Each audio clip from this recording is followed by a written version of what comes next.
Começa agora, Jornal da Terra. Jornal da Terra. A página oeste da nossa grande São Paulo. Jornal da Terra. Está no ar, o Jornal da Nossa Terra.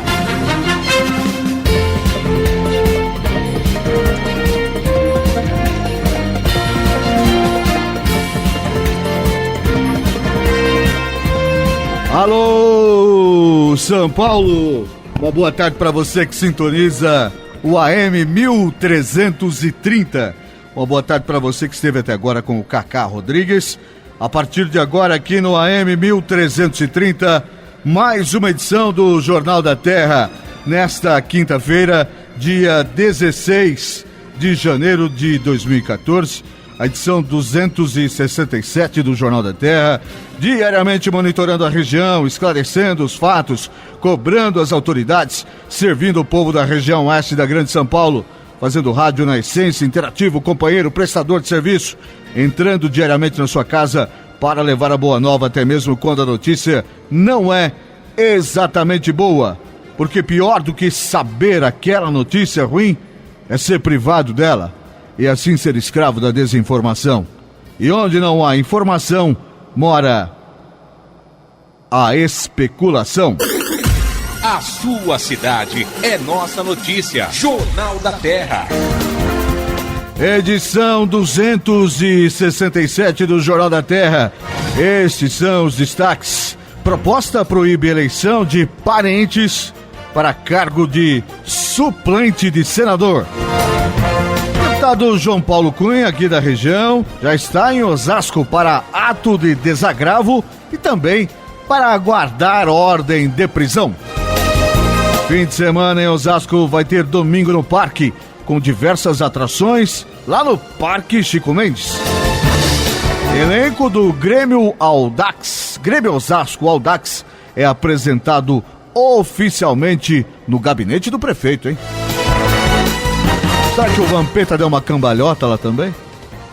Prefeitura de Barueri lacra a casa de shows por falta de alvará de funcionamento. Empresômetro mostra que Itapevi é a cidade que mais cresce em número de novas empresas e geração de empregos na região.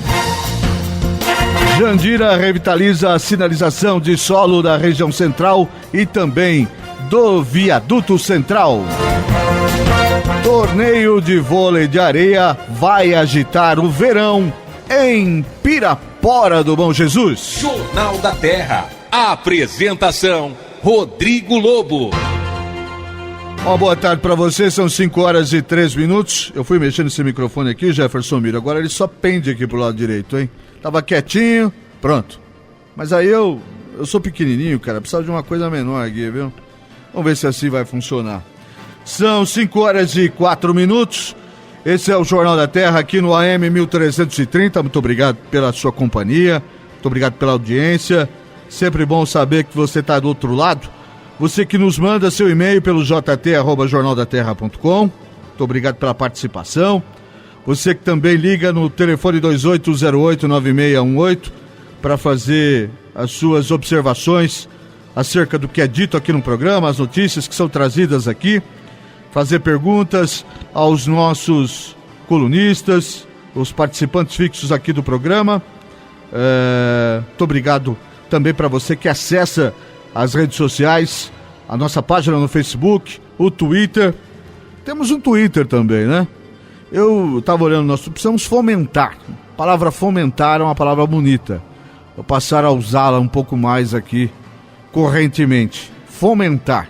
Quer dizer, nós vamos estimular um pouco mais o uso do Twitter, que também é uma ferramenta importante, ferramenta de fácil utilização e também é muito fácil gravar como nos seguir no Twitter. Porque no Facebook você curte, você cutuca. Cara, eu não imagino como esse... Como é que chama o cara lá? O Mark... Alguma coisa que inventou... Isso. Que inventou o Facebook. Esse cara, eu acho que ele... Desculpa, sem preconceito nenhum, todo mundo tem direito de ser gay, como quiser, mas eu acho que ele é meio gay. Você já se imaginou, Jefferson, ele está aqui na minha frente, eu cutucar você? Em Itapevi, se alguém cutuca outro, Pois é, corre o risco, inclusive, mas isso é homofobia, bater é homofobia, não pode bater. Tem que dizer, meu amigo, não sou chegado e tal. Mas cutucar é a coisa mais idiota do Facebook. Mas tem lá cutucar, não sei pra que serve, mas... Eu tenho um amigo, pior que eu sei que ele não é gay, mas ele fica me cutucando lá, cara, só pra me irritar. Ele já sabe da minha opinião sobre o cutucar e fica me irritando lá. Marcos Santos, é um amigo da Rede Brasil de televisão lá. Então, você pode acessar a nossa... Não me cutuca, que aí eu não gosto. Aí eu fico bravo e não passo seu recado aqui. Mas se você participar de outra maneira, deixando seu recado lá, vai ser muito bem recebido também a sua participação através da nossa página no Facebook. É www.facebook.com/Jornal da Terra. Lembrando também que lá no Facebook, todas as edições do programa são postadas na íntegra para você poder ouvir no dia seguinte. Por exemplo, hoje, o programa de hoje, daqui a pouco vai estar aqui conosco o Dr. José Lima. Aí não tem que sair de casa, resolver algum problema, tem que fazer a comida, pode ouvir amanhã, se quiser também. É óbvio que ao vivo é melhor, mas se você perder, tem essa opção de ir lá para o computador e ouvir. Todas as edições são postadas sempre no dia seguinte. Participe, é muito importante que você mande as suas perguntas. Essa semana, uma semana bem quente aqui no programa, né? Ontem tivemos uma tórrida entrevista com o presidente da Câmara de Santana de Parnaíba, Nequinho Desante, que soltou o verbo aqui, que deixou de lado aquela necessidade da postura de ser um cara que precisa ter tá ali só equilibrando a coisa, só ouvindo os lados, postura de presidente da Câmara, deixou de lado. Veio aqui, reclamou da família César, que R$500 milhão na mão de orçamento em Santana de Parnaíba, e não construiu uma sala de aula, e outros problemas, problema reiterado e muito complicado da saúde também de Santana de Parnaíba. Uma entrevista muito interessante. Amanhã, no programa de amanhã, o Jefferson Miro, nós vamos pensar algumas frases do nosso querido Nequinho de Santos, simpatia de figura, mas que ontem soltou o verbo aqui no programa. Eu queria lembrar vocês que você pode participar por esses 3 meios aqui do programa, e é importante que você lembre que você pode, além de mandar suas perguntas e os seus comentários aqui para o Dr. José Lima, que daqui a pouco vai estar conosco, você pode também mandar suas perguntas para o psicólogo, o Dr. José Pedro, que vai estar amanhã no programa, e aí qualquer de cunho psicológico, doenças da mente, qualquer grilo na cuca, pode mandar sua pergunta para ele pelo e-mail, pelo telefone ou pelas redes sociais. Você também pode fazer as suas indagações, sugestões de tema, também para o nosso amigo Rudy Ribeiro, que está falando sempre dos temas relacionados à terceira idade, às senhoras e os senhores. Então, você pode deixar também as suas perguntas para o Rudy Ribeiro, ele está sempre conosco às terças-feiras. Demais, semana que vem vamos ter aqui o Flávio Azevedo. Desculpe, se você ouviu eu dizer ainda na terça-feira que o vice-prefeito de Itapevi estaria na sexta-feira, ele não vai estar. Eu me equivoquei. A assessoria dele agendou para o dia 24, portanto, sexta-feira da semana que vem, Flávio Azevedo Limas, que também é nosso colunista, que fala de educação, estará aqui falando de política. Pré-candidato a deputado federal, estará falando de política aqui no Jornal da Terra. São 5h09. Hoje é o 16º dia do ano de 2014 e faltam 350 dias para acabar o ano, pouquinho, tá passando voando esse ano, nem sei como, só faltam 350 dias. E entre os aniversariantes de hoje está o humorista, o ator Jô Soares, o entrevistador Jô Soares. O Dr. José Lima em breve vai dar entrevista lá também.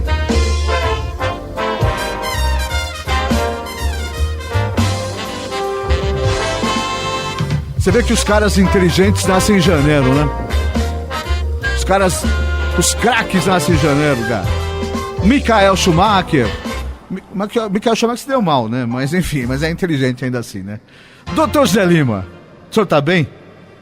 Olá, Rodrigo. Olha, quero lhe alertar que aqui é a Avenida Luiz Rinck, não é General Pedro Pinho, não, tá? O senhor não errou o endereço, não? Hoje não. Não. O senhor tá bom? Tudo bem, Rodrigo, tudo bem? Jefferson, boa tarde a todos os ouvintes da cidade de Osasco, da região oeste do estado de São Paulo, sobretudo para os ouvintes da minha querida cidade de Santana de Parnaíba e também de Barueri, que hoje comemora 28 anos de casamento do casal que está à frente da prefeitura, prefeito Gil Arantes. É mesmo? E a primeira-dama Silvia Arantes. Um abraço aos dois, um casal exemplo. É mesmo, eu não sabia, é verdade mesmo? Hoje, 28 anos. Que legal, parabéns ao Você casal. ter coragem, hein? O senhor não é casado? Não, como o senhor fala isso? Como fala isso? Cuidado com a juíza aí. Porque a primeira-dama Silvia Arantes, se o prefeito falar alguma coisa assim, ela briga em casa, como a maioria dos... Se o Jefferson falar uma besteira aqui, a mulher dele pega ele de jeito. Mas o senhor é mais sério, hein, doutor? Porque a sua esposa é uma juíza. O senhor pode chegar lá e ter um mandado de prisão já lá. Ela acompanha esse programa, doutor? Se Deus quiser, não. Doutor Zé Lima está sempre conosco aqui às quintas-feiras. E daqui a pouco eu vou passar aqui as perguntas que você envia para nós aqui no Jornal da Terra. Doutor, eu preciso, antes de nós fazermos nosso primeiro giro, perguntar uma coisa. O deputado João Paulo Cunha, ele estava em prisão domiciliar em uma brincadeira, evidentemente, isso lá em Brasília, esperando a efetiva ordem de prisão. Veio para cá. Hoje tem um evento aqui no Floresta, um ato de desagravo ao deputado João Paulo Cunha. O PT continua com essa... A minha opinião, evidentemente, o senhor pode pensar diferente aí, o senhor pode até nem dar a sua opinião se quiser também, que tem toda a liberdade. Mas não há muita forçação de barra dos petistas, ato de desagravo, uma figura que foi condenado até a 15ª geração, e ato de desagravo. A desagravo se faz alguém que foi prejudicado, né? Eu fiquei sabendo desse evento. É o evento de lançamento de um livro, A Verdade, é o nome do livro, se não me engano. Eu tenho a impressão que o Emídio, presidente estadual do partido, não vem. Eu ouvi falar isso também. Essa foi a informação que chegou até mim. Eu acho que dentro da expressão democrática, eles têm o direito, todas as pessoas têm o direito de se expressar, de expor a sua opinião. Nós temos o direito de discordar, de achar que a justiça agiu bem, e acho que faz parte do contexto da democracia. Eu acho que a impressão que eu tenho é que o acolhimento dessa tese foi muito pequeno, mesmo entre os militantes do Partido dos Trabalhadores. Eu acho que a adesão foi pequena, né? Porque, pelo que eu vi, que eles tinham arrecadado de recursos, por exemplo, para a vaquinha do José Genuíno? Para pagamento da multa do José Genuíno, não chegava a 10% do valor da multa que ele tinha que recolher. Inclusive o João Paulo Cunha disse que não vai ajudar, né?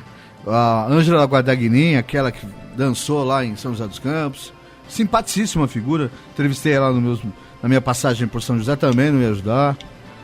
Os companheiros estão deixando a desejar aí, né?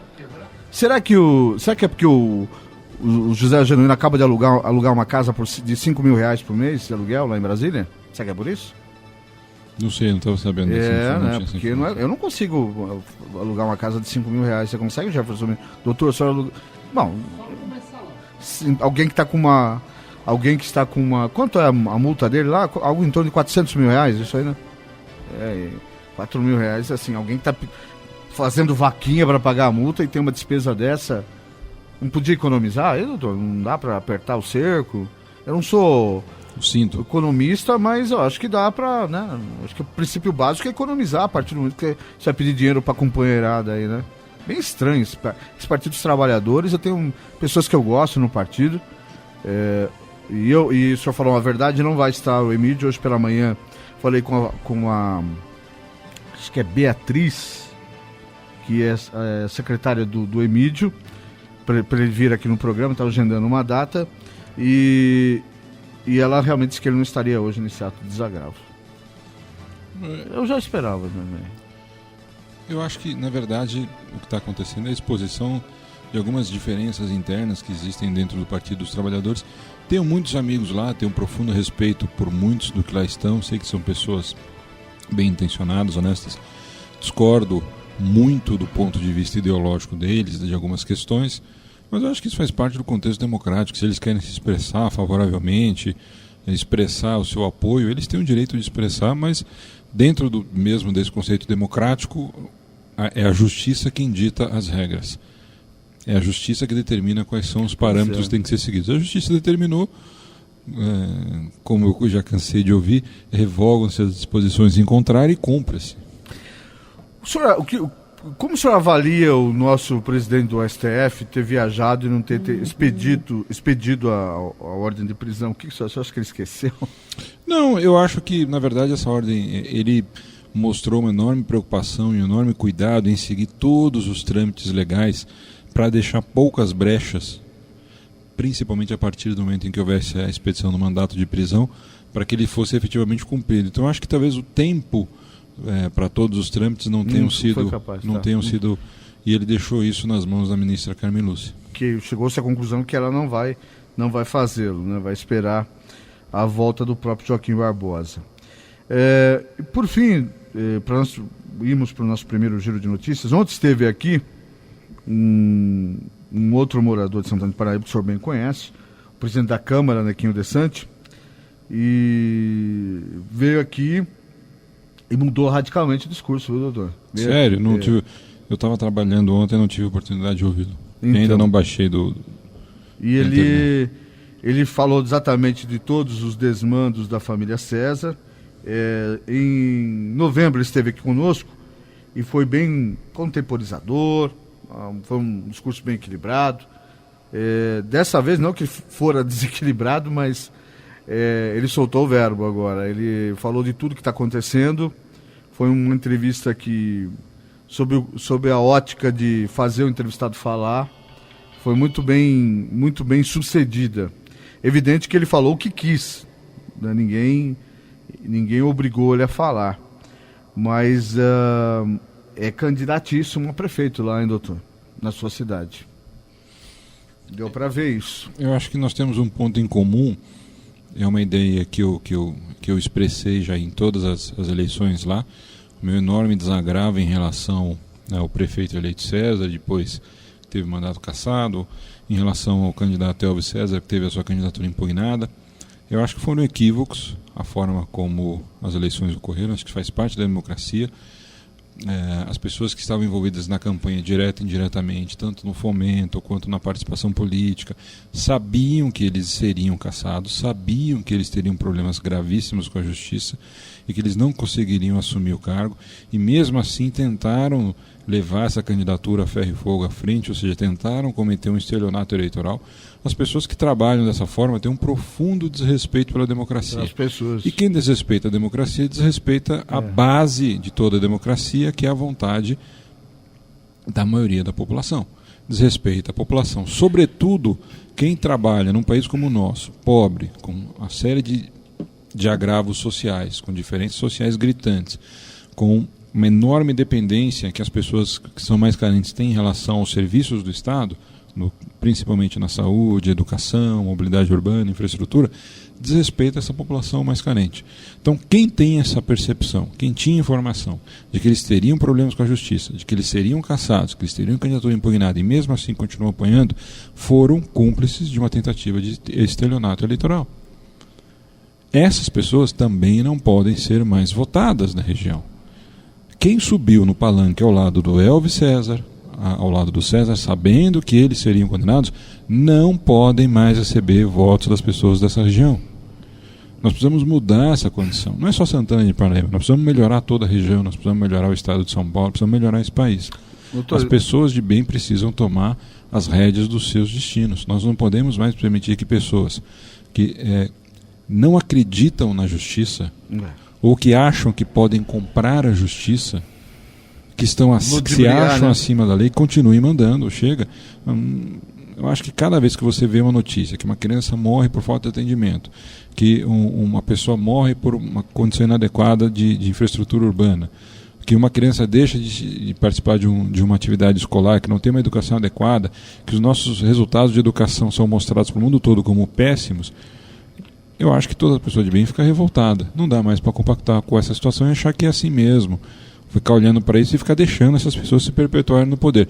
É hora de nós botarmos todos os coronéis para fora da política brasileira. E, doutor, tem uma outra coisa que o Nequinho alertou que eu não sabia, é que a não diplomação do Elvis César, acho que no dia 23 de dezembro, foi a pedido dele. Ele pediu para não perder, não deixar de ser vereador. Então, se ele fosse diplomado prefeito, ele deixaria de ser vereador. Em caso de não poder ser prefeito, ele não era mais vereador. Então ele ainda tenta, ainda assim, fica pensando única e exclusivamente no poder, no espaço político que ele tem, e não pensa em se defender meramente. Pensa no espaço político, ou seja, no seu próprio bem-estar. Não passando disso. Ele não abdicou, então ele não podia tomar posse se ele não é diplomado. A informação que os jornais divulgaram era que o juiz tinha decidido não diplomá-lo, mas o Nequinho Desante diz que tem a petição dele, um pedido dele para não ser diplomado. Então, isso é uma peça que evidentemente é muito importante, é a intenção da figura. Ele não queria. Como é que ele disputa uma eleição e depois não quer ser diplomado? Não quer ser prefeito da cidade? Quer dizer, ou quer esperar um momento mais propício para ser diplomado, se amanhã ou depois o recurso que ele vai buscar na justiça tiver êxito, só assim, só com a garantia disso. Então, ele continua interino, mas o julgamento, assim que voltar, o STF deve entrar. E, como disse o Nequinho Desante, a chance dele não ser, de ser reconsiderada a condição dele de ficha suja, é mínima, porque ele foi julgado por um colegiado, né? Ele foi julgado pelo colegiado da Câmara. Eu não tinha essa informação, que ele tinha sido cassado pela Câmara. Para mim, ele tinha sido afastado pela Justiça. Ele foi cassado pela Câmara Municipal de Santana do Parnaíba. Então as chances dele são realmente diminutas, são bem pequenas. São 5h22, aqui no Jornal da Terra, hoje conversando com o Dr. José Lima. Vou fazer nosso primeiro giro de notícias e daqui a pouco vamos voltar. Dr. José Lima tem perguntas de saúde aqui para responder para os ouvintes que mandaram seu e-mail para o jt@jornaldaterra.com, para o telefone 2808-9618 e também para nossa página no Facebook. E também tem mais uma pergunta sobre saúde pública que eu preciso fazer antes das perguntas para o Dr. José Lima. 5h23. Jornal da Terra. Apresentação: Rodrigo Lobo. A Prefeitura de Osasco realizará no próximo dia 19 de janeiro o primeiro domingo no Parque de 2014. O projeto acontece no coreto do Parque Chico Mendes entre 9 da manhã e 5 da tarde. O objetivo do projeto Domingo no Parque é propiciar atividades aos moradores próximos aos parques de Osasco e estreitar a relação de todos com o meio ambiente, sempre ressaltando a importância e preservação da natureza. Na parte da manhã, teremos atividades de ginástica, yoga, contação de histórias, oficina de massinha com brilho. À tarde, haverá artesanato e música com Proli, Giovana Maíra, Escola de Música Tocando o Sete, Télio, a poesia do Rizomar Fassanaro, da Nilza Moura, Lúcia Biazeto e Gilmar Soares. Músicos, atores, dançarinos, poetas e artesãos e artistas em geral estão convidados para participarem do projeto Domingo no Parque. Basta entrar em contato pelo telefone 3652-9511 ou mandar e-mail para isaferreira.sema@gmail.com. Lembrando que SEMA é SEMA. Repetindo o e-mail, isaferreira.sema@gmail.com. Nesta quarta-feira foi apresentado oficialmente o elenco do Grêmio Osasco Audax. O evento aconteceu no gabinete do prefeito Jorge Lapas, que recebeu o atleta, comissão técnica e diretoria do time de Osasco, que disputará a primeira divisão do Campeonato Paulista 2014. Lapas garantiu que deverá estar presente na primeira partida em Jundiaí no sábado, dia 18 de janeiro, às 5 da tarde, no estádio Jaime Sintra, contra o Jundiaí. O time que disputará a Série A1 do Campeonato Paulista deste ano conta com 30 atletas, entre eles o volante Camacho, que veio do Flamengo, Mateuzinho e Nenê Bonilha, do Corinthians, o lateral Santos, que veio do Internacional de Porto Alegre. Marcos André, o Vampeta, é o presidente do Grêmio Osasco Audax. A comissão técnica é formada pelo treinador Fernando Diniz, o supervisor de futebol Alessandro Belcorso e o preparador físico Wagner Bertelli. Em cumprimento à lei número 1209 de 2000, nesta quarta-feira, a Prefeitura de Barueri lacrou o Barueri Clube, que fica na Avenida Dom Pedro II, 245, no centro, por falta de alvará de funcionamento. De acordo com técnicos da Prefeitura de Barueri, o prédio do estabelecimento não oferece condições legais de construções e não possui o AVCB, Auto de Vistoria do Corpo de Bombeiros. Todos os acessos às dependências internas do Barueri Clube foram fechados com blocos de cimento. A interdição do local é definitiva. A decisão de lacração aconteceu após denúncias de vizinhos registradas na Ouvidoria Geral de Barueri, Vistoria do Corpo de Bombeiros, fiscalização das equipes da Secretaria de Planejamento e Urbanismo e emissão de notificações por parte da Prefeitura aos responsáveis pelas atividades do Barueri Clube, cujas exigências para a regularização do estabelecimento não foram atendidas. Jornal da Terra. Jornal da Terra. A sua cidade é nossa notícia. São 5h26, esse é o Jornal da Terra, onde sua cidade é nossa notícia. Estamos hoje aqui com o Dr. José Lima, que é cirurgião cardiovascular do Instituto do Coração, um dos coordenadores da Associação Brasileira de Transplantes de Órgãos, a BTO. Doutor, no seu cotidiano, a gente tenta entender um pouco através do seu sequinho, do seu cotidiano, em função de um transplante, você já ficou acordado quantas horas para entre retirar um órgão e depois implantar esse órgão, ou buscar o órgão, no caso? Acho que o recorde foi quando nós tivemos 2 transplantes, 2 pacientes extremamente difíceis. Foi justamente a gravação do Profissão Repórter com o Caco Barcelos.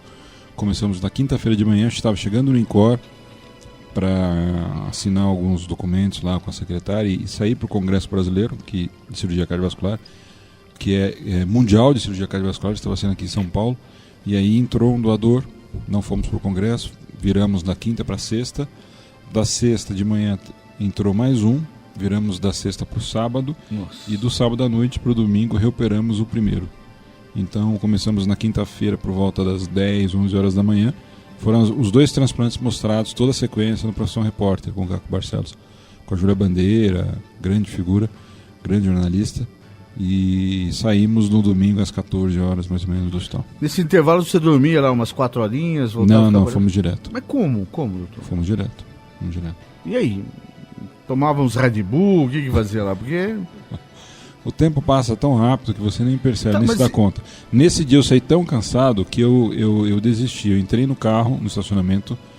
Aí realmente eu percebi o quanto eu estava cansado. Aí desisti, voltei, dormi, acordei por volta das 2, 3 da manhã no hospital e vim para casa. Porque não prejudica ali os seus reflexos, a habilidade ali na hora de operar, a partir do momento que você está muito cansado? Não é um risco até para o paciente, assim? Porque... fica muito tempo acordado. Eu não conseguiria. Eu já adianto que eu não conseguiria ficar. Você está falando em 3 dias direto aí, né? 3 dias direto. Mas o nosso treinamento ele é progressivo, Rodrigo. Você vai progressivamente a partir do internato, que são os últimos 2 anos de faculdade, e depois dos anos de residência de cirurgia, e depois cirurgia cardiovascular, progressivamente você vai sendo treinado para ficar períodos cirúrgicos cada vez maiores. Até você chegar. Tem cirurgias que duram 14, 16, 18 horas. Mas não tem limite do corpo, doutor. Tudo bem, treinamento é uma coisa, mas e o corpo? Obviamente existe um limite, mas a gente está adaptado a isso, né? É uma rotina já estabelecida. Não serviria mesmo. Agora, uma outra coisa, doutor. A gente começou essa semana aí, de novo com muitos problemas na saúde de Osasco. O Jardim Santo Antônio, a gente recebeu reclamação essa semana aí de falta de clínico geral, falta de pediatra.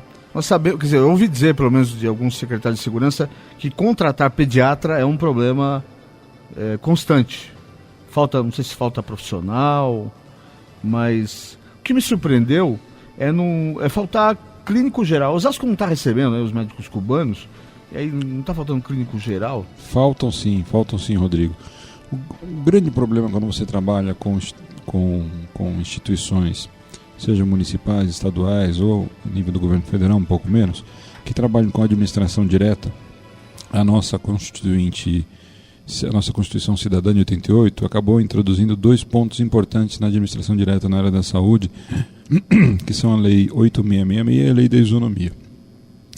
Esses 2 pontos dessa Constituição, eles inviabilizam a administração da gestão pública de saúde através da gestão direta, no meu ponto de vista. Inviabiliza. Daí a necessidade do aparelhamento das organizações sociais de saúde. Por que inviabiliza? Porque demora de compra de equipamento? Toda a compra de medicamentos, e que na área da saúde muitas vezes você tem que fazer compras emergenciais, compras direcionadas, quando você tem um surto de infecção, uma epidemia de meningite, ou quando você tem um grande número, um acúmulo de pacientes mais graves, enfim. Você fica preso todo esse mecanismo da lei de licitação, que aí vem não só as dificuldades burocráticas, mas interesses escusos de políticos que só pensam na política, na velha política arcaica, ultrapassada, dos coronéis que se acham que estão acima da justiça, e que ficam inviabilizando os processos licitatórios. Não porque ele veja alguma coisa de errado, mas porque ele quer barrar. Para ele, o quanto pior estiver, melhor na gestão pública. Então, falta medicamento, você tem a licitação realizada e você tem empresas deliberadamente entrando na justiça com o intuito político. A lei da isonomia, ela acaba fazendo, por exemplo, com que todos os profissionais de saúde, nós não temos uma categoria unificada, regulamentada. A profissão médica ainda não está regulamentada. Nós tivemos aí o veto, né, do ato médico pela presidente Dilma, em vários pontos. Uhum. Nós não temos um plano de carreira nacional para profissionais de saúde.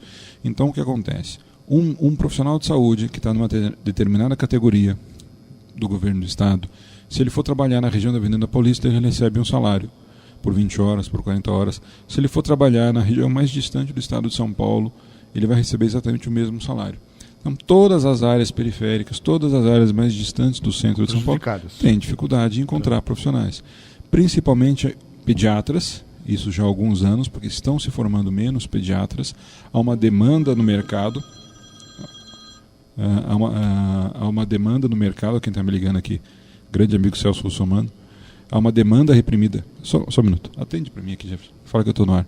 Há uma demanda reprimida por pediatras e os hospitais privados estão pagando salários maiores aos pediatras e eles estão deixando o serviço público. Então essa é uma grande dificuldade. Então essas duas leis, a 866 e a lei da isonomia, estão inviabilizando a administração direta.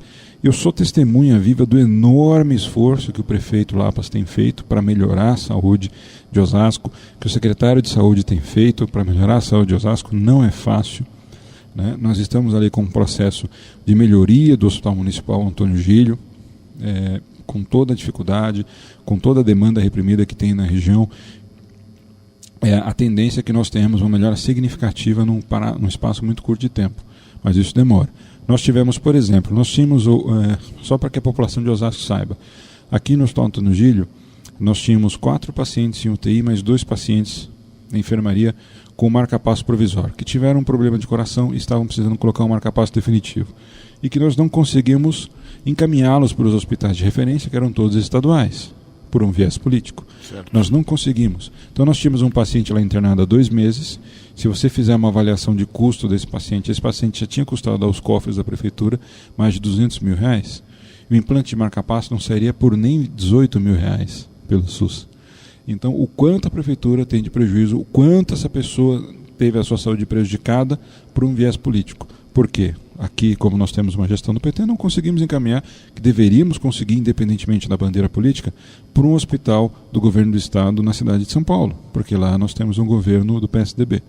Então há uma enorme dificuldade. Conseguimos estabelecer uma regulamentação, o secretário da Saúde atuou firmemente, a diretoria do hospital atuou firmemente, conseguimos estabelecer um cronograma e estamos conseguindo encaminhar esses pacientes para o Instituto do Coração, que eu já cansei de ouvir de muitos tucanoides, né? De muitos tucanos, se Deus quiser, estarão fora do governo em 2014. Muitos desses conseguimos ouvir que o INCOR é uma instituição lulopetista.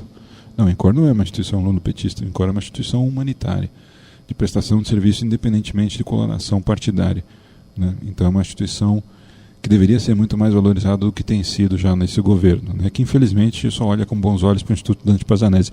Não que não devesse olhar, mas o Instituto Dante Pazanese tem mais ou menos 5% dos doutores e professores livre-docentes que o INCOR tem. São 5h35, o doutor José Lima está aqui conosco. Vou fazer mais um giro de notícias e na volta, doutor, vamos partir aqui para as perguntas dos nossos ouvintes que enviaram aqui pelo e-mail jt@jornaldaterra.com. Os assuntos da nossa gente no Jornal da Terra. Entre os dias 18 de janeiro e 16 de fevereiro, Pirapora do Bom Jesus será sede do evento Verão com Energia. O evento é promovido pela Prefeitura de Pirapora do Bom Jesus por meio da Secretaria de Esporte e Lazer, além de contar com o apoio da Sabesp. Uma arena de praia foi montada na Praça dos Poderes Municipais no centro da cidade, que será palco das competições de vôlei de areia, que acontecerão sempre aos finais de semana, das 9 da manhã às 6 da tarde. Além das competições oficiais, o público poderá contar com as aulas de vôlei, ginástica e também poderão aproveitar uma programação com shows, gincanas e outras atividades. A entrada do evento é gratuita e os interessados em participar do torneio nas categorias masculino e feminino podem realizar as inscrições até sexta-feira na Secretaria de Esporte e Lazer, na rua Aloísio de Azevedo, número 71, no bairro Vila Nova, ou por meio do site www.piraporaesporte.com.br. Para participar, cada equipe deve ter no máximo 4 inscritos, com 3 pessoas aptas a jogar em cada dia de competição. A inscrição para o torneio será uma cesta básica por trio, que será doada ao Fundo Social de Pirapora do Bom Jesus. O crescimento industrial de Itapevi continua sendo destaque na região oeste da Grande São Paulo. Após números positivos apontados pelo Ministério do Trabalho e Emprego e pela Junta Comercial de São Paulo, dados recentes do IBPT, Instituto Brasileiro de Planejamento Tributário, comprovam que o município teve um aumento de mais de 17% no número de empresas no último ano. Para se ter uma ideia da expansão em Itapevi, em 2013, a cidade tinha cerca de 11 mil empresas, contra 9 mil no ano anterior. Ainda de acordo com o empresômetro do IBPT, dentre os municípios da região oeste, Itapevi foi a cidade que mais contabilizou instalações de novos estabelecimentos. Em 2012, haviam 167 mil empresas instaladas na região. E no ano passado, esse número subiu para 187 mil. O aumento do número de empresas estabelecidas em Itapevi é reflexo da política de atração de empreendimentos mantida pela Prefeitura, que destacou a cidade como polo industrial e comercial da região oeste.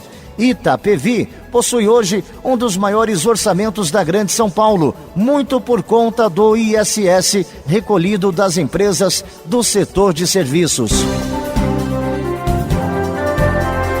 A Secretaria de Transportes e Trânsito da Prefeitura de Jandira iniciou os trabalhos de 2014 com uma importante intervenção para aumentar a segurança de transeuntes e de veículos, a revitalização da sinalização horizontal da cidade. Os resultados já podem ser vistos principalmente na região central, onde várias das faixas de travessia de pedestres ganharam um novo padrão de pintura. As listras brancas, antes aplicadas diretamente sobre o asfalto, agora ocupam um quadrado vermelho, cor que ressalta melhor o ponto onde a mudança de calçada pode ser feita sem riscos, inclusive à noite. Além de remodelar as faixas de pedestres, a Secretaria de Transportes e Trânsito está repintando as laterais da pista, as faixas de retenção, as faixas seccionadas, as linhas demarcatórias das baias de ônibus e as lombadas. O viaduto central que liga o centro à via de acesso João Góes também será contemplado pela revitalização, iniciativa que a administração gradativamente estenderá aos bairros jandirenses. Para facilitar a mobilidade no centro da cidade, o serviço vem sendo desempenhado a partir das 8 horas da noite. A sua cidade é nossa notícia. Jornal da Terra.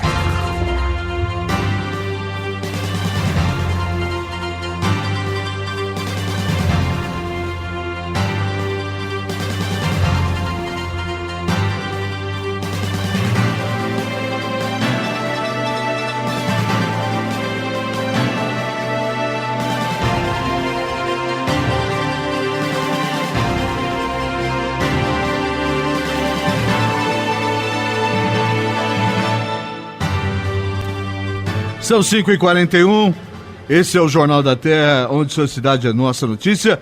Hoje com o doutor José Lima. Já conversou lá com o Celso Russomano ou não? Não, doutor? Não, ainda não. As conversas são longas, né? Essa conversa vai ser umas 2 horas e meia ou 3. Vou ouvir muito. Você vai, aliás, eu não vou, você vai, eu não vou. Um belíssimo trabalho que ele faz lá na TV Record, lá a Patrulha do Consumidor. Olha...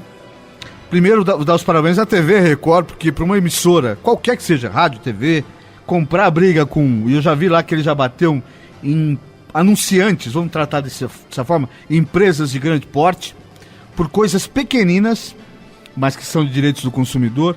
Então, parabéns primeiro para a TV Record comprar essa briga e para ele de se expor e mostrar como absolutamente domina o Código de Defesa do Consumidor. Domina. Ele implantou o Código de Defesa. Então, ele é um dos relatores. Ele foi o relator, né? O relator. Então mas domina. Porque às vezes o cara, ele é o relator, mas a assessoria dele que fez... Compreendi. Não, ele é um cara que compreende o tema mesmo e domina absolutamente. Agora, doutor, temos aqui algumas perguntas, podemos abrir esse espaço aqui para os nossos ouvintes? A Celi Roberta Cardoso, de Carapicuíba. Essa semana apareceu uma bolinha na minha virilha, sendo que eu pensei que fosse um cabelo encravado. Me ensinaram a colocar vinagre, em cima coloquei, queimou a pele, o vinagre é muito ácido, agora está como se fosse uma ferida. O que pode ser essa bolinha na virilha? Olha, a primeira coisa, tem que procurar um médico imediatamente. Pode ser inúmeras coisas. Se as pessoas chamam de íngua, se esse nódulo ele começou há muito pouco tempo, ele é doloroso, entre aspas, isso é um bom sinal. Que pode ser só uma resposta de alguma infecção. Se é doloroso, é um bom sinal. Se pode ser só a resposta de alguma infecção, de alguma porta de entrada. Principalmente mulher que tem o hábito de fazer as unhas dos pés, retirar a cutícula, esse tipo de coisa. Acaba funcionando como porta de entrada. Se esse nódulo não for doloroso, estiver crescendo progressivamente, ele tem que ser biopsiado. Tem que ir para um cirurgião geral, ele vai retirar um fragmento e mandar para o patologista fazer uma análise e aí poder dizer para ela exatamente do que se trata. Existem uma série de hipóteses diagnósticas, pode ser uma doença oncológica, pode ser um câncer, um linfoma, pode ser só uma doença infecciosa crônica mais séria, mais grave, tem que tomar antibiótico, às vezes até internada. Enfim, ela tem que procurar um profissional, um clínico geral, um cirurgião geral, para fazer essa primeira triagem. Obrigado a Celi Roberta, então, de Carapicuíba, de Araçariguama. Essa pergunta é anônima, mas vem de Araçariguama. Estou com sífilis, tomei a primeira dose de Bezetacil há 2 dias, ainda posso infectar? Mesmo não tendo o cancro nas partes íntimas, nem na boca, posso transmitir a doença com um beijo, por exemplo, ou usando o preservativo, agora que estou em tratamento? Meu parceiro não tem a doença, eu posso infectá-lo, por exemplo, dormindo, pois ele tem algumas bolinhas nos braços e na barriga, e meu médico me afastou por 1 semana do trabalho, A pergunta é, ela pode infectar o companheiro também, mesmo dormindo ali do lado dele? Não. É uma DST, uma doença sexualmente transmissível. Tá. Então, se ela tiver os cuidados todos, ela não vai transmitir, que as pessoas já têm por hábito, né, de se prevenir de qualquer outra doença sexualmente transmissível, ela não vai ter esse tipo de problema. E o senhor não quer discorrer um pouco sobre a sífilis? Ainda é um problema grave ainda na saúde pública brasileira? Depois de tanto tempo? O Brasil ele é um país estranho, né? Estranho, né? De paradigmas, assim. Você tem medicina de ponta de um lado e você tem pessoas ainda morrendo de tuberculose, Sim. pessoas com sífilis neurológica, você ainda tem febre reumática, doença de Chagas, dengue. Né? É vergonhoso, mas isso mostra, na verdade, retrata na saúde a realidade do país. É um país de desigualdade social brutal. Então você tem a medicina de ponta, para quem consegue pagar ou para quem tem o privilégio de conseguir, através do Sistema Único de Saúde, chegar a um hospital escola, um hospital terciário, e você tem a maioria da população sem acesso, sofrendo de doenças que já deveriam estar extintas. E a desigualdade social não regional, meramente social, porque nós temos problema por exemplo, de dengue em regiões como aqui, por exemplo. São Paulo vive uma epidemia de dengue, o litoral de São Paulo vive uma epidemia brutal de dengue, uma falha brutal dos governos municipais e do governo do estado. É vergonhoso que o estado de São Paulo, o estado mais rico da nação, com as maiores universidades, com um poder político todo concentrado que aqui tem, com a pujança econômica que esse estado tem, ainda tem doenças como dengue. É inacreditável. A terceira cidade com maior risco de epidemia de dengue este ano no estado de São Paulo, segundo o relatório do Ministério da Saúde, é Barueri. Então, evidentemente que a saúde de Barueri já deve estar correndo atrás a partir do relatório enviado pelo Ministério da Saúde. Mas é estranho quando a gente lê uma notícia dessa, né? Você está numa região rica, uma cidade com um orçamento desse tamanho, num estado rico e é uma das cidades que tem o maior potencial de epidemia de dengue, é Barueri. É uma cidade entremeada por um rio enorme, que desde o governo da época do Mário Covas eles já vêm anunciando que iriam despoluir. Já gastaram bilhões de dólares e não despoluíram absolutamente nada, o rio continua poluído. Nós tivemos um governo anterior municipal que fracassou, né, no que se refere ao controle da dengue. E agora nós temos o atual governo do prefeito Joarantes e do Dr. Antônio correndo atrás para tentar evitar que nós tenhamos uma explosão do número de dengues aqui em Barueri e, por consequente, também em Santana de Parnaíba, em Osasco, na região toda aqui, pode ter um reflexo, oeste do estado de São Paulo, trabalhando intensamente para evitar justamente que agora, que é o período em que nós temos o maior risco, né, pela maior quantidade de chuvas, pela temperatura mais elevada, que nós tenhamos um grande número de casos de dengue, principalmente das formas mais graves, como a dengue hemorrágica, esse tipo de coisa. Quando você tem uma explosão do número de casos no ano, de uma doença como a dengue, que é uma doença que que aparece em surtos epidêmicos, você tem que olhar para 2-3 anos antes. É lá que está a falha, o problema. Pois é, mas eu não tenho dúvida, vocês de Barueri, que a partir dessas informações a Secretaria de Saúde já está correndo atrás para evitar um grande mal, minimizar o problema. Essa pergunta vem de Pirapora, é uma pergunta anônima. Doutor, eu tive relação com um rapaz de pênis que mede 18 centímetros. O que ela quer saber, na verdade, ela é pequenininha, tem 1,47 m de altura, 50 quilos, e ela enfiou na cabeça que essa proporcionalidade pode não ser saudável para ela, para o biotipo físico dela. E isso está tirando a vontade dela de... Que proporcionalidade? Porque ela é pequenininha, tem 1,47 m de altura, 50 quilos. Compreendi. Você entendeu? E o companheiro dela tem um pênis grande. Ele deve ser grande também. Ela não cita aqui a altura do rapaz. Mas digamos que o cara seja grande. Então ela não está se sentindo à vontade. Ela deve levar a sério essa história de biotipo ou não, doutor? Não, só se ela tiver algum tipo de desconforto, dor, ela tem que procurar ajuda. Mas não, também com raríssimas exceções as desproporções não são tão grandes assim. Por mais as proporções faladas até podem ser, Jefferson, mas as reais não são tão grandes. Pois é, eu ia dizer isso, né? Tem que tomar muito cuidado quando se fala em tamanho de pênis. Primeiro que os negros mentem demais, né? Nós mentimos demais, todos nós. À medida que o tempo vai passando, a gente mente menos, porque já não há necessidade de ficar mentindo. Mas é evidente, ela tem um companheiro, enfim, talvez ela não está chutando o número, ela tem uma informação mais precisa. Mas 18 centímetros é um pênis fora da média? Não é, né, doutor? Não é. Não.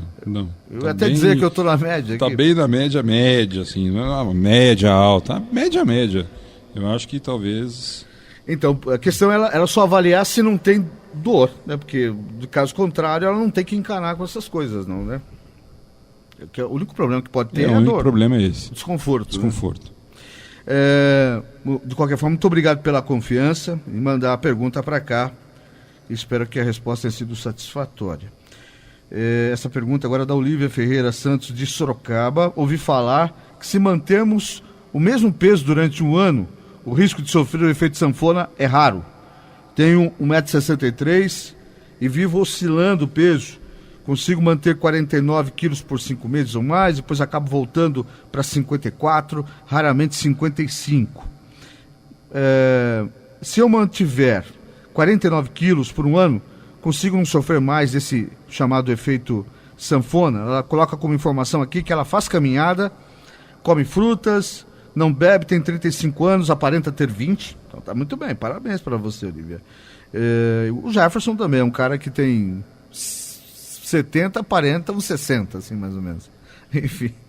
Então, 35 anos, doutor. Ela não está muito acima, não está nada acima do peso, ela tem 1,63, oscila entre 49 e 55 quilos, raramente 55, muitas vezes 53, não é nada tão preocupante, né, doutor?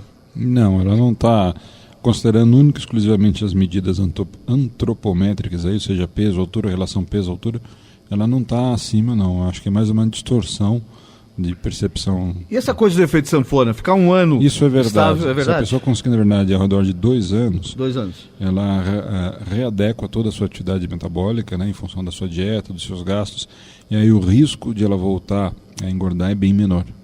Doutor, uma outra pergunta que em algum lugar eu li que nós, o brasileiro, acho que é uma questão regional, acrescentamos 1 quilo a cada ano da nossa vida, é isso mesmo, doutor? É muito difícil estabelecer esse tipo de regra, né? As pessoas em geral pegam alguns grupos pequenos e tendem a extrapolar. Isso do ponto de vista médico, científico, é equivocado. Mas a tendência, não só no Brasil, mas no mundo todo, em especial nos países ocidentais, é que o principal transtorno alimentar não seja mais a fome, mas seja a obesidade. Exato. Então a população do mundo todo, principalmente nos países ocidentais, nós temos aí percentuais elevadíssimos de pessoas acima do peso e também de pessoas obesas. Tem tempo para fazer mais uma pergunta, doutor. A Maria Marçal Timóteo, aqui de Osasco. Tive um microadenoma de hipófise, mais ou menos 10 anos atrás, tratei com Parlodel. Fiz várias tomografias, ressonâncias e parece ter acabado. Será que devo fazer mais exames ou já acabou mesmo? Pois eu moro num bairro retirado e vou muito para o sítio. Fico entre Osasco e o sítio. Ou seja, dificuldade de acesso. Maria Marçal tem esse microadenoma, ela teve há mais ou menos 10 anos atrás. Foi tratado, ela corre o risco de voltar? Acho que é isso que ela quis saber, né? Ou tem que continuar policiando, fazendo exames aí? Tem que fazer exames o resto da vida. Tem que fazer os controles todos para o resto da vida. O que é um microadenoma, doutor? É uma lesão. Da hipófise? É uma lesão, é um tumor. É um tumor. Essa terminação em oma aí, só para as pessoas terem uma ideia, em geral acaba designando lesões benignas. Tá. Mas você acaba retirando por quê? Embora do ponto de vista anatomopatológico, lá do patologista que olha no microscópio, ele seja benigno, a localização é maligna. Então pode comprometer a vida da pessoa. Então ela tem que ficar com a avaliação do neurologista rotineiramente, com o exame sendo submetida à tomografia de crânio a cada 1 ano, pelo menos, para poder ter certeza de que a lesão não voltou. Em geral, os médicos costumam falar em 5 anos, né, doutor? Para lesões malignas, sim. 5 anos é o período que nós consideramos de remissão para dizer vocês critério de cura. Tá, e para os benignos é outro parâmetro. Não tem. Né? Tratou, a princípio está curado. É que alguns benignos, eles podem reaparecer. Você pode ter uma recidiva da lesão. Tá. Então você tem que ficar acompanhando o resto da vida, principalmente nessa localização, na hipófise, né? No centro do sistema nervoso central. Se é uma lesão que cresce, passa desapercebido, pode comprometer a qualidade de vida, comprometer a visão, levar a lesões neurológicas graves, até colocar a vida da pessoa em risco. Doutor Zé Lima, são 5h55, está acabando a edição de hoje aqui do Jornal da Terra, nesta quinta-feira. Muito obrigado mais uma vez. Semana que vem esperamos um amigo aqui novamente, ansiosamente. E o endereço aqui é Luiz Rink 660, não esqueça, por favor. Já colocou lá no... Porque o senhor não veio com o seu motorista aqui? Onde que tá a Tony Mark? Não resolveu, não veio para cá hoje? Hoje estou sozinho e solteiro, sem motorista, sem a chefe, sem a secretária, sem juíza, só com juíza. Tá perigoso hoje, doutor. O senhor tá perigoso. Eu manifestei o meu desagravo com a sua assessora Vicky lá na Rede Record. Reclamei muito porque, embora gostemos do amigo, era muito mais prazeroso, por assim dizer, uma figura feminina aqui, né? Acho que de todos os nossos convidados aqui, tá um clube do bolinho isso aqui. Tem que começar a mudar esse perfil aqui, viu? Jefferson, vamos providenciar colunistas mulheres aqui. Tem que falar mais mulher nesse programa aqui. Aliás, hoje um ouvinte nos ligou no 2808-968, querendo muito saber da doutora Karina Cufa, que não fala no programa há muito tempo. Está de férias. O Agenor de Barueri. O Agenor, ela está de férias, mas assim que voltar de férias, deixa a doutora Karina descansar. Lá, assim que ela voltar, falará conosco aqui. Ele quer saber também do livro dela. Ele comprou o livro dela na livraria Saraiva e quer o autógrafo da doutora Karina Cufa. É a única mulher que fala nesse programa aqui. Entendeu? Tem que trazer mais mulheres. Jefferson Miro, você que é o produtor aqui, que acerta os salários todos, por favor, providencie. Doutor José Lima, até semana que vem, muito obrigado. E sempre um prazer trazer um pouco do seu conhecimento aqui para os ouvintes do Jornal da Terra, prosear, falar de saúde pública e aprender um pouco também com o amigo. Eu que agradeço mais uma vez a oportunidade, o privilégio de falar para todos os ouvintes da região oeste do estado de São Paulo, em especial para os ouvintes da minha querida Santana de Parnaíba. Mais uma vez um forte abraço ao meu grande amigo em Santana de Parnaíba, Nunes Ambiental. Um grande abraço e felicidades ao casal, prefeito Gil Arantes e a primeira-dama Silvia Arantes. 28 anos de uma união estável e feliz. Isso é para poucos, né, Rodrigo? É verdade. Isso. Deus abençoe mesmo. E até semana que vem, se Deus quiser. Bom, está chegando meu amigo Ademir Laurenti, o som do sucesso. O Jornal da Terra volta amanhã, 5 da tarde, aqui no AM 1330. Amanhã com o Dr. José Pedro, psicólogo, e também com o Flávio Azevedo Limas, falando de educação pública aqui no Jornal da Terra. Um abraço, paz e bem. E não esqueça, onde não há informação, mora a especulação. Termina aqui Jornal da Terra. Jornal da Terra. A página oeste da nossa grande São Paulo. Jornal da Terra. De volta amanhã, 5 da tarde.